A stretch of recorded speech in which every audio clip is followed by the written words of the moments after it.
Okay, hello everyone, nice to meet you all. Thank you for investing your time. I know how precious it is, so make sure for you to leave with at least one actionable takeaway so you get a return on your time. Before we kick in, quick show of hands. Who spent more time talking and thinking about new customers than returning customers last year? Okay, and who made more revenue from new customers than returning customers last year? That's why we are here. Today, I will show you how to make more first-time customers into VIP following our 8-stage Hourglass framework. Quickly about me, I'm the founder of Revelia, retention and lifecycle marketing agency. For e-com brands, we help 121 stores do 145 million in revenue, but discounting. The reason why I'm saying that is because we sit in a lot of stores and we see always the same thing. People invest so much in the front end that they forget the back end. When you focus so much on the front end, you actually have a bit of a problem on the back end. And this actually happens for companies all around the world, including celebrity endorsed brands like this one. We've helped Perfect White Tea, who's been supported by Jennifer Aniston, Carnivore Snacks with Joe Rogan, and also Pulsetto by Brian Johnson. So they have had all the same issues. And a lot of brands don't actually have an acquisition problem, they have a bucket leak problem. The thing is that if you treat email and SMS marketing as a random sales channel, you actually get random results and flat LTV. So that's what we're trying to change. The reason that it's so important is because a lot of brands, when I'm auditing companies, I'm seeing the same thing. People send the same campaigns to their best and to their worst customers. People are burning their lists with a bunch of promotions, kind of like on demand, and they're wondering, why are my open rates so high, but click and conversion so low? Why are people not converting again? And why is my brand like being diluted with this? Now here is actually why this makes so much difference.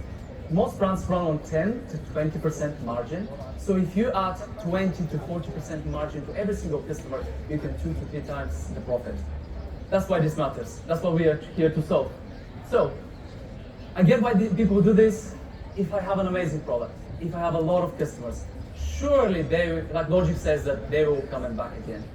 The problem with logic, as Rory says, is that it often gets you to the same place as the competitors. So if I can give you one unfair advantage today, is to think a bit differently about marketing. And instead of thinking it as a funnel, we want to challenge that and think of it as an hourglass. And for you to spend at least the same amount of time on acquisition and on retention. And in fact, if you do that, that's where the profits live, because you can grow your LTV organically, you can decrease your cost of acquisition, you actually personalize at scale.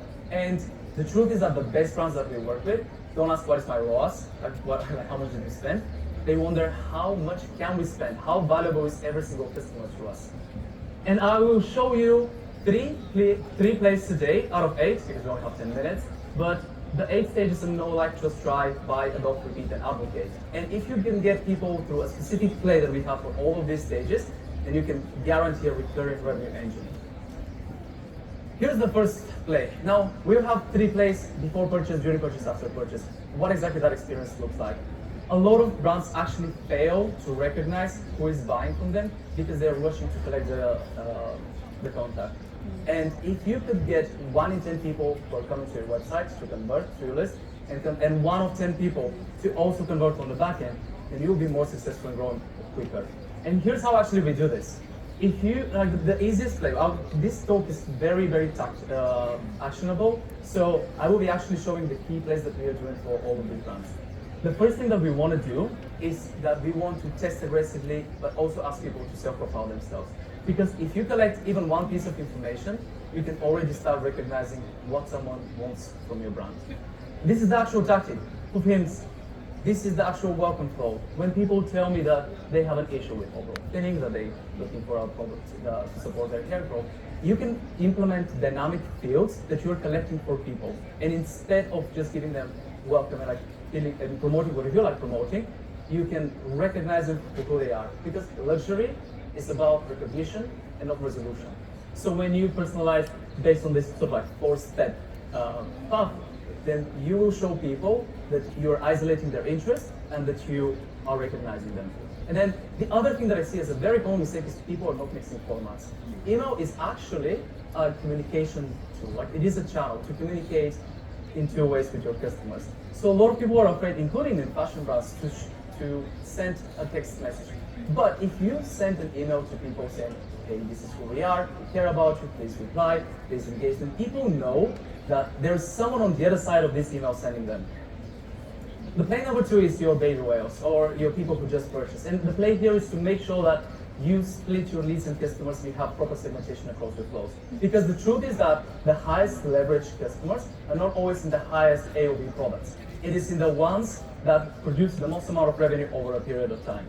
And if you can get at least half of all of your repeat orders to purchase again within the first 30 days, then you're actually doing a good job. So let's dive deeper into this.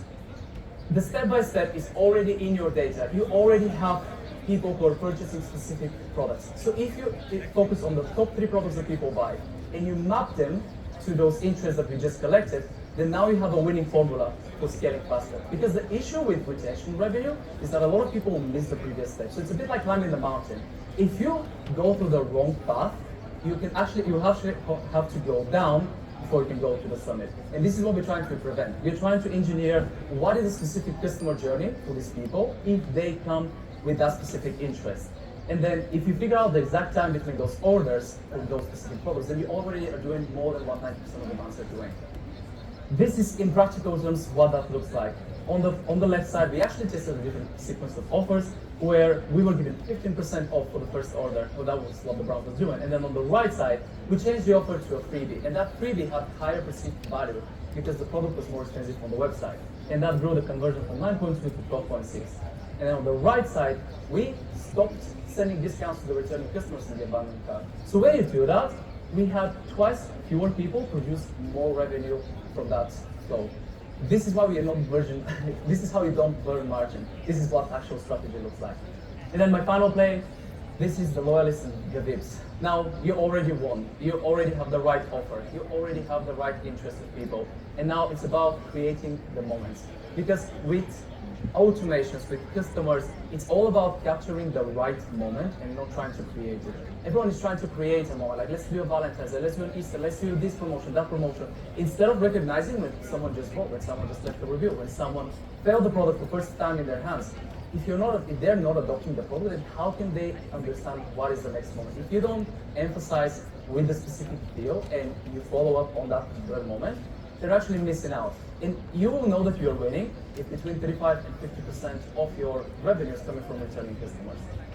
Now, I see often a gap in LTV and ARPM cohorts, so people don't really understand how that works, but the whole presentation is actually will be waiting at the end, and you can also meet me at the stand to explore the longer plays. But I'll give you a few actionable things that we have done for brands. On the right, we have the Amazon Prime of this brand, where we gave them cashback, we gave them products, we gave them exclusivity. Because luxury is about that specific access that you can give to people, that early drops, that extra perks, that meetings that they're gonna have with their top customers. So this particular brand, they could only buy these products on the right if they were on the hardcore tier, which is people that have spent $1,500 with this brand. So that's how you actually engineer that luxury experience. It's through giving things to people when they earn them, instead of sending them discounts and asking them and begging them to purchase again. And now the final play here has 2 different 50-free templates which you can steal. We've been using them across all of our portfolio. They're tested and vetted, and I wanted to give them as a little gift for you.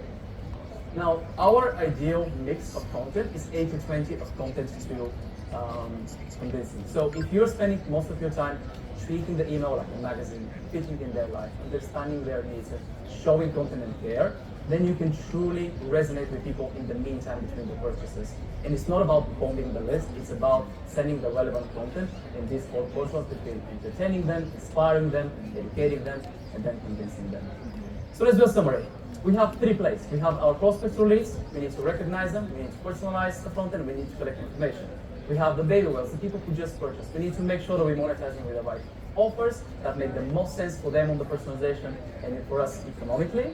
And then on the back end, we have our loyalists and whales who need to be expanded through exclusivity. And if you ship 1 activation test, 1 repeat test, and 1 LTV test, that gives you 36 tests over the next 12 months.